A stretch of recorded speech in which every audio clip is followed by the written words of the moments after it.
Want to speak real English from your first lesson? Sign up for your free lifetime account at EnglishClass101.com.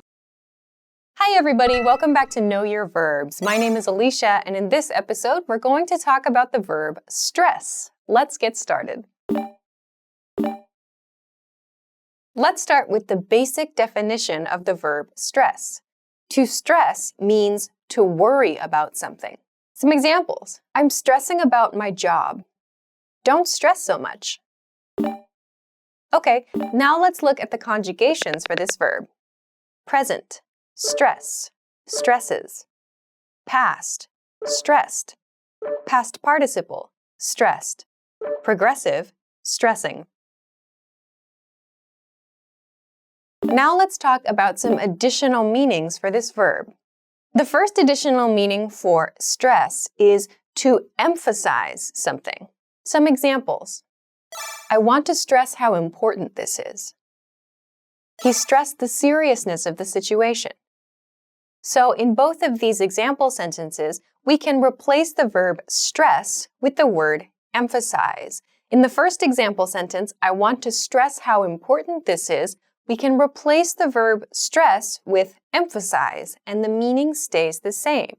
So we use stress just as a personal choice. I want to stress how important this is. It's a quicker way than saying emphasize. So we can choose which word we prefer between these two.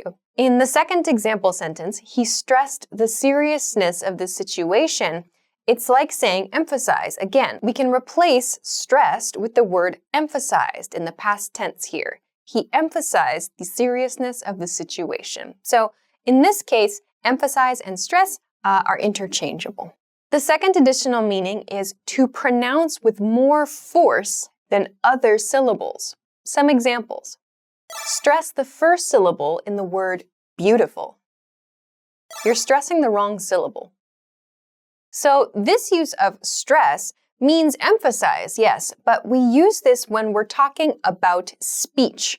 So there are different parts of words that we stress or that we emphasize when we're speaking. In particular, in English, it can be very important to stress or to emphasize the correct syllable in a word to make yourself understood. Remember, a syllable is like the beats in a word. In the first example sentence, I said, stress the first syllable of the word beautiful. That means the first beat of the word beautiful, which has 3 syllables, 3 beats, should be emphasized. It should be stressed. Beautiful. So to stress something means to say something with more force. In this case, beau gets more stress or more force used as a noun than t or full. Beautiful. If you say beautiful, it sounds strange, or beautiful, it sounds strange. So to pronounce the word naturally, we need to use stress as a noun in the proper way. We can describe this by saying stress the first syllable or stress the second syllable. The second example sentence introduces a common problem. You're stressing the wrong syllable. A great example of how this can cause confusion is the sentence, you've put the emphasis on the wrong syllable. Sometimes people make a joke out of this expression and say, you put the emphasis on the wrong syllable. It's like you're changing the emphasis of the expression. Emphasis, I've changed to emphasis. And syllable, I changed to syllable. So those two words, by changing the emphasis, by changing the stress on those two words, it makes it more difficult to understand what I actually want to say. So make sure you stress the correct syllable in your speech. So we use stress as a very important word in language learning. We use it as a noun and as a verb, as we see in this meaning. The third additional meaning is to cause physical stress, like through weight or tension. Some examples.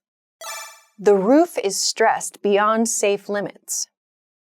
The heat is stressing our computers. So this use of stress refers to some kind of weight or some kind of tension, some kind of like pressure being put on an object that maybe makes it difficult to perform correctly, it maybe makes it dangerous. In the first example, it's a building. The roof is stressed. So that means maybe there's a lot of weight on the roof or a lot of tension on the roof. tension refers to, like, for example, when you have a rope and you pull the rope very, very tightly, like it's not necessarily stable. Maybe it becomes weak, or it's just not supposed to have so much stretch applied to it. So the roof is under stress refers to too much like physical force on the roof. So in the second example sentence, the heat is stressing our computers. It means the heat is like kind of, you can imagine putting like pressure onto our computers kind of, or it's making our computers hard to use, or the computers are working really, really hard. So you can imagine when a person feels stress, it's difficult for them to work. Maybe it's hard for them to work quickly or efficiently. In this example sentence, we can think of computers the same way because of some outside force, in this case, heat. Let's move along now to some variations in the verb stress. The first variation is to stress out. To stress out means to feel worry or to feel nervousness. Some examples. My neighbor is really stressing me out. Try not to stress out about small things. So to stress out means to feel stressed and like just to kind of have that feeling. I'm stressing out about something, or my neighbor is stressing me out. That means my neighbor is causing me to worry. My neighbor is causing me to feel nervous. So it refers to that kind of state. I'm in a condition, I'm in like a situation of feeling worried, of feeling nervous. So in this case, my neighbor, the cause, is stressing me out. We use it in the progressive form a lot. Something is stressing me out. In the second example sentence, it's a piece of advice. Try not to stress out about small things. It means like try not to worry so much, or try not to allow or let small things in your life cause you to be nervous or cause you to worry. Try not to stress out about small things. Great, so those are a few hopefully new ways that you can use the verb stress. I hope that you found something you can use. Of course, if you know a different way to use the verb stress, not just the noun, please feel free to let us know in the comments. If you have questions or other comments, or if you'd like to practice making an example sentence with this verb, please feel free to do so in the comment section of this video. Also, if you like the video, don't forget to give us a thumbs up. Make sure to subscribe to this channel if you have not already, and come check us out at EnglishClass101.com for some other good resources for your English studies. Thanks very much for watching this episode of Know Your Verbs, and we'll see you again soon. Bye-bye. Want to speed up your language learning? Take your very first lesson with us. You'll start speaking in minutes and master real conversations. Sign up for your free lifetime account. Just click the link in the description.